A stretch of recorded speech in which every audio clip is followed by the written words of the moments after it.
Hello everyone, welcome back to the channel. Today's going to be a bit of a different video as there's no fight coming up this weekend. So I decided to just take a look at some of the news that's been going on in MMA and in the UFC. We've had a lot of different fights announced and I'm going to get into a few of them and share my thoughts on it. So recently announced was the entire UFC 291 Salt Lake City main card, headlined by Dustin Poirier vs Justin Gaethje 2 for the BMF belt. I was pretty shocked to hear that the BMF belt was coming back when I heard about this fight. I mean, it hasn't been defended at all. It was only a one fight thing between Diaz and Masvidal. And now I guess that Masvidal retired, the UFC decided to bring it back.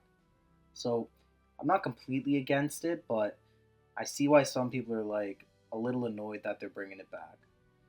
Poirier versus Gaethje though, like this fight is going to be amazing. This didn't need a BMF belt. This fight was going to put people in seats no matter what and was going to sell pay-per-views either way. So I'm excited for this one, and I think everyone should be. But I also want to get into why this fight is so important for both of these guys in their careers right now. So both of these guys are going to be on their final title run. Gaethje just beat Fiziev in March, and Dustin's last win came against Michael Chandler. So they're still hanging with the top competition.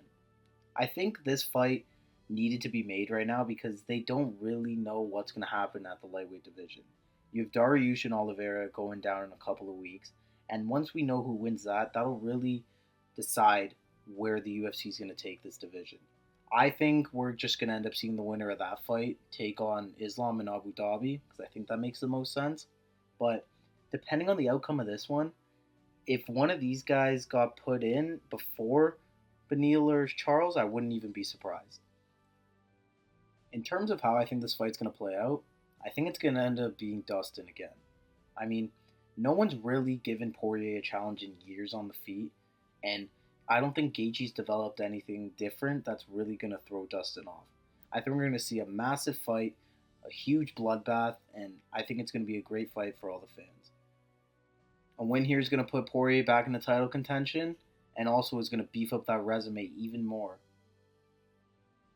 In the co-main event, we get to see Alex Pereira make his debut at light heavyweight against Jan Blachowicz. I think this is the worst possible matchup for Alex, as Jan can really give him some problems on the mat, as he did to Israel.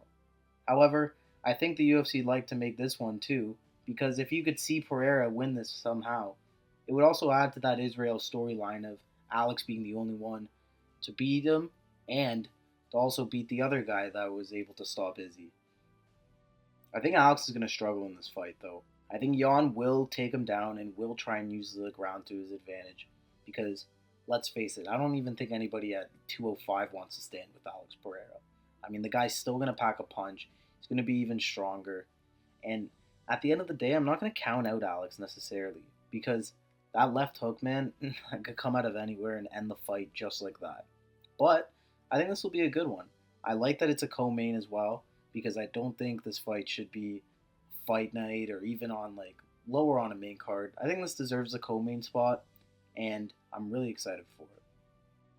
So to round out the main card, there's actually a couple of other cool fights as well. Tony Ferguson is taking on Bobby Green. And I think this is going to be a real fun matchup. It's a fight that Tony can finally win, so that's a plus. But it's also one I think Bobby can win as well. I think it's just going to be a good veteran scrap, and I'm excited for it. Kevin Holland's also taking on Michael Chiesa. We haven't seen Chiesa in like 18 months, so I think he's going to struggle against one of the most active fighters on the roster in Kevin Holland, but it should be a good one nonetheless. The only one that doesn't really make sense to me is Paulo Costa versus Ikram Aliskerov. I mean, what on earth happened to Hamza Chimaev versus Paulo Costa? It seemed like the one fight that's been talked about for months. Everybody was getting excited about it. There was reports coming out that Paulo was going to be fighting him in Abu Dhabi, but now that seems to just not be happening. And Paulo Costa seems to be taking on a lesser known name with just as much as risk. Like Ikram's a great fighter, and to be risking his ranking and his positioning in the division against a guy like this, who's not even going to sell that much for him, I just find it a weird move, to be honest. All the stuff going on with Paulo Costa lately has been weird, with his manager coming out saying he's making ridiculous amount of monies, how he bailed out on the Robert Whittaker fight at last minute, how the Hamza Chimaev fight's now fallen through. It just seems like the UFC are kind of just feeding him to the dogs for all the mishaps he's had in the company. And I just, at this point, I don't think we're ever going to see Paulo Costa and Hamza Chimaev. I think it'd be a great fight, but I think after both of their next fights, they're going to be on completely different trajectories. So yeah, this Salt Lake card's pretty stacked. I mean, considering there's no title fight on it, I'm still excited nonetheless. I mean, it's going to be the second pay-per-view in July that we're going to get following fight week. So when you can get a pay-per-view here and there, you can't really complain. I think this main card has some good fights, some weird ones as well, but overall it's going to be a really good event. That wasn't the only news we got though, however. We also got to see Aljamain Sterling versus Sean O'Malley get announced for the main event for the bantamweight title, followed by Zhang Wei Li taking on Amanda Lemos in the co-main for the strawweight strap. I'm not gonna lie, I feel kind of bad for Aljo right now. I mean, after fighting one of the greatest combat sports athletes of all time, he's being asked to make a quick turnaround in 3 months and take on Sean O'Malley, who's a completely different look than Henry. Aljo's been good for the UFC. He's always shown up when he's needed to. He's made weight, and for them to just kind of throw him into another title fight pretty quick, it's kind of weird in my opinion.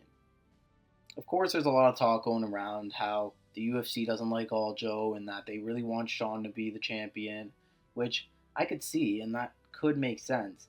But I just think they're really struggling to get guys to fight for titles right now.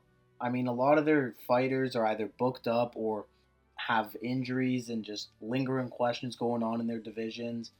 I still don't think this is the fight that needed to be made right now.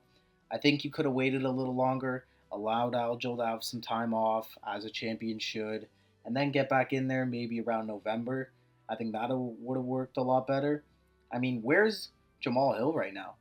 Where's Yuri Prohashka? Like, I feel like that could have been the fight that was on this card, but I think there's some stuff going on there, and it's getting a little weird. I think I'm going to make a video about that, but anyways, back to Sterling and Sean.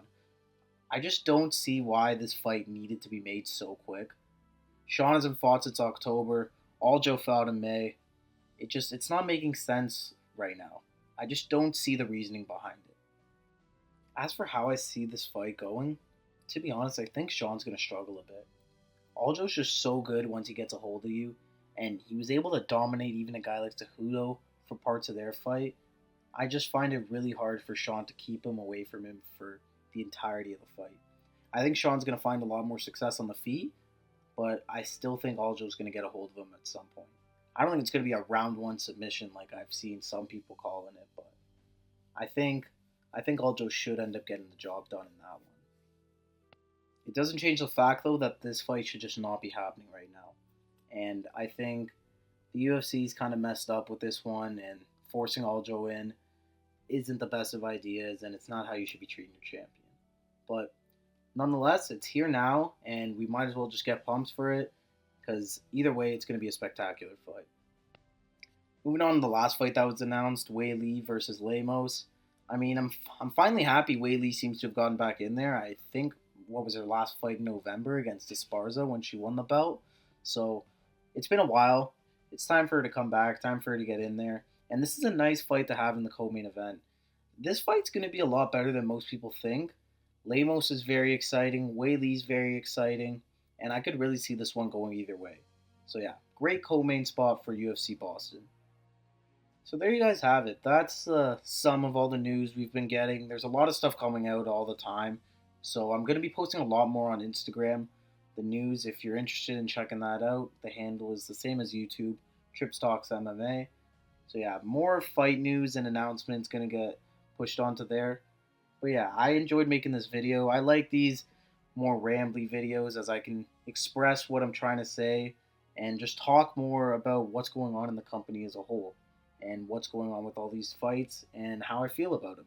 So yeah, if you guys enjoyed this one, please consider subscribing and liking the video. That would help me out a lot. And I'll see you guys in the next one. Take care.